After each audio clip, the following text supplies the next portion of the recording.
I was 1.5 years old when my parents sent me to live with my grandparents in India. I spent most of my time on the streets of India playing Kabaddi or riding my magical tricycle along the streets and alleys of Gujarat. However, because I was so young, I do not have a lot of memories, only a few treasured ones. One of them being these beautiful, colorful mountains that I would see everywhere I went.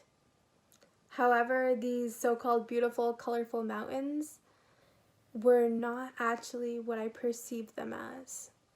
It was not until the age of 12 that I realized that these mountains were actually piles and piles of plastic stacked on top of one another, mixed in with clumped dust, dirt, and soil to form these mountains and landfills. In these landfills, little children would roam around, and stray dogs would nibble on the plastic that we had produced and thrown into those landfills. Plastic pollution is a large problem. Between 4.8 to 12.7 million tons of plastic waste is thrown in our landfills each year globally. In fact, this broke the records in 2017 alone, when 26.8 million tons of plastic waste was thrown into our landfills. Therefore, plastic pollution is not only a problem that I faced or continue to face. It is a problem that not only people in India face or continue to face. It is a problem that we all face. It is a global problem affecting every one of us, and not only humans, animals. Animals, especially marine animals, and even the stray dogs that I mentioned, who are the true victims of our use of plastic. However, I thought that when I moved to New York a few years later, plastic pollution would not pose a threat. This is because we mainly hear about plastic pollution in the context of developing countries. We hear that there are a big problem in developing countries such as India, China, Bangladesh. However, this is simply not true. Plastic pollution is just as big of a threat and problem in the United States and other developed countries, if not more. In fact, when I came to New York, I saw little chip bags and plastic lining on the sides of streets and in the sides of these bodies of water in these nooks, where a swan one time passed by and started nibbling on this plastic.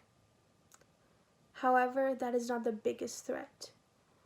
Plastic pollution poses such a big threat in especially developed countries because of microplastics. For anyone living in the United States or in any developed country such as the United States, plastic has become a very big reality of our lives. It's nearly impossible to live without plastic. It lines the cans of our soup that we get at our grocery store. That's what our shampoo bottles are made out of, cosmetics are made out of, our storage bins, our beds all include plastic.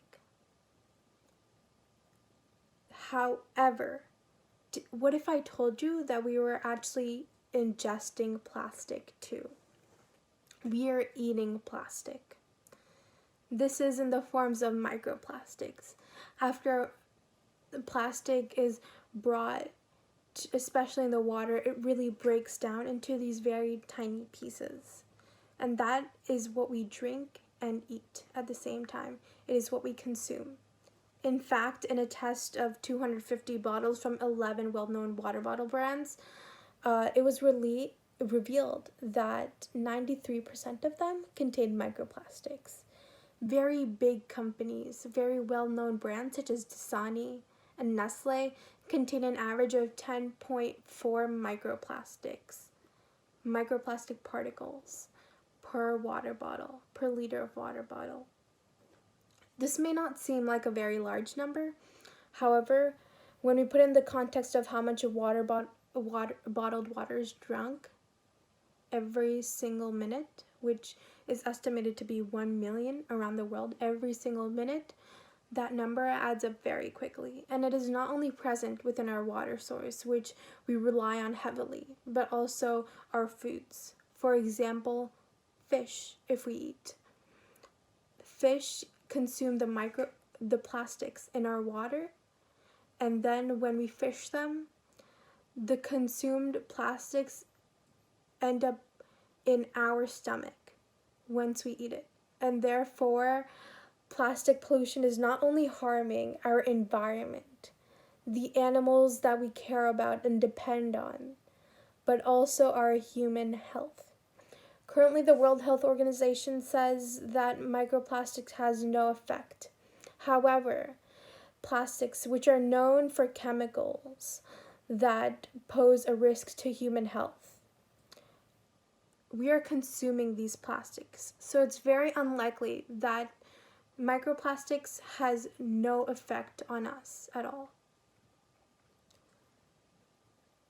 Being from two countries that are a very big part of my identity, that both face a problem of plastic pollution, I realized that this was a global problem and I could not just sit around and do nothing about it.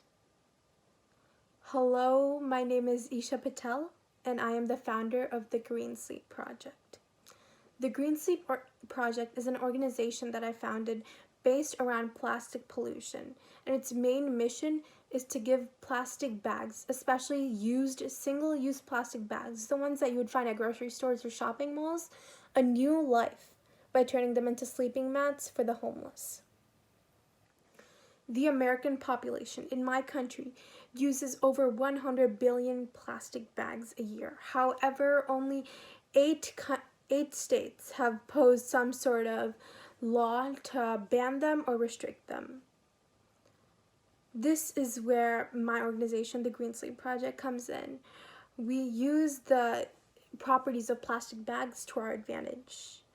For example, plastic bags are lightweight yet durable, malleable, meaning they can be bent around, and also to some degree insulatory, which means that they trap heat. Learning and taking all of these properties of plastic bags into account, I, along with my team, developed a way where we would take and use plastic bags by partnering with institutions such as schools, businesses, and local grocery stores, and turning them into sleeping mats for the homeless in order to keep them warm and provide them a barrier to sleep on the cold, hard floor. Oh, and I forgot to mention one more thing. I am 17 years old. When people often hear this, they ask me why. Why start an organization at 17? And to be quite frank, it is because I saw a problem in my community that I so desperately needed to address because no one else was addressing it. Plastic pollution has become such a big part of our lives that almost everyone has accepted it as a new part of life that we have to live with. However, this was never meant to be. This is simply not the truth. Starting an organization at the age of 17 was not the easiest. I was met with a lot of backlash. A lot of the comments that I received were, why do you not focus on school first? Why are you doing it now? Wait. Just wait until you graduate college. Wait till you finish high school. Wait till you become older. However, I knew that I could not wait because the growing problem of plastic pollution was not going to wait for me.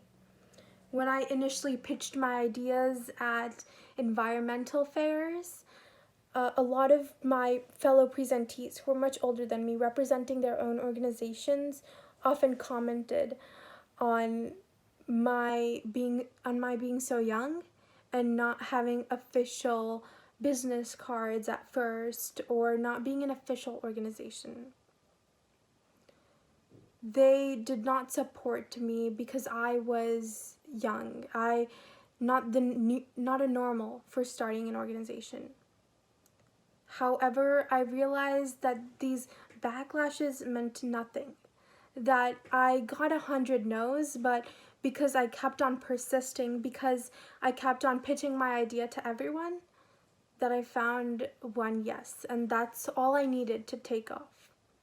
I found a mentor, and through there I was able to connect with different grocery stores, businesses, and schools, clubs, and churches where these events of mat making mats out of plastic bags could be held.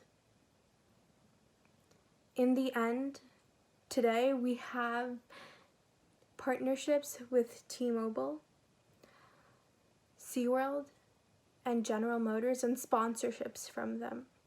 We have also saved 25,000 plastic bags from going into the water, and we have also enabled and mobilized a volunteer force of almost 250 people.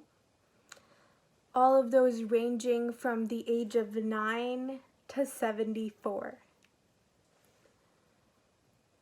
At first, there were many times where I wanted to stop because I kept on getting no's. I was told I was too young. I was told to wait.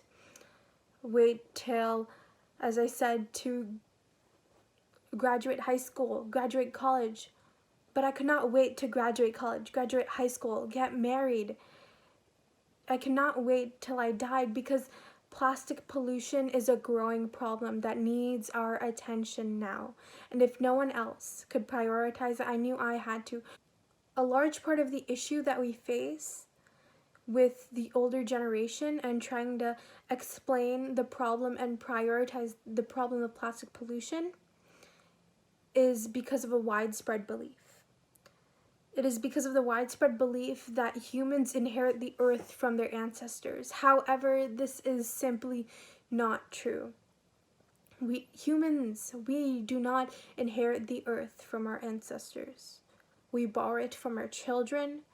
We borrow it and share it with other species that we have around us who are the victims of this plastic pollution. Animals such as the swan that I described, or stray dogs. And soon enough, the next victims who will be even impacted much worse by this, our future generation, our children. It is so important to keep this earth clean because we must provide them with a safe earth, a safe home, because it is their world which we are borrowing from them. Therefore, I urge adults, I urge those in power currently to not only look at the economic benefits, because economic benefits are nothing compared to the health of our home. If we do not have a home, we cannot improve our economy. In fact, there will be no economy if we do not have a home. Therefore, it is essential for those in power, especially lawmakers and leaders of our nations, countries, and even on the smaller scale, our cities, provinces, states, to prioritize climate-friendly, environment-friendly laws such as plastic bag bans and many other laws that would go in place to reduce pollution and protect our earth, preserve it for our future generation. I started this organization, as I said, because no one else was taking initiative. A lot of young people are not the future. They are our present. They are our today. They're the ones who can truly remind those in power that this earth is ours. It is our home and we must prioritize it. Therefore, even though it is uncommon for a 17-year-old to start an organization, I believe that young people are the best people to start any sort of initiative because of how creative we are. Sleeping mats made out of plastic bags is a very uncommon but not a new idea.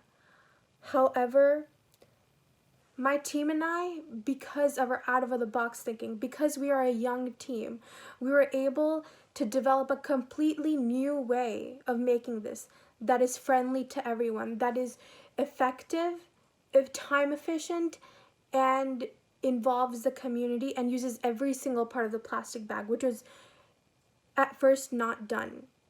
The original method of making these plastic bags took 90 hours for one plastic mat.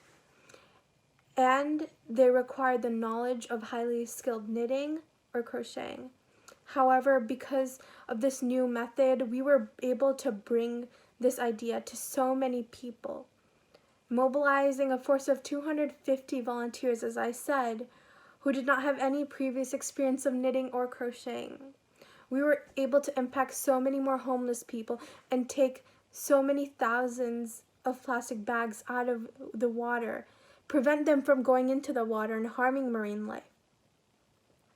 Young people, because of their creativity, are the best to start an initiative, and they should more often have a place at the table. They should have a say in the decisions that we make. I am not saying that after hearing me, please go and start an initiative or an organization. I am saying that if you're passionate about something, please go find opportunities and join it, because this is how movements are built.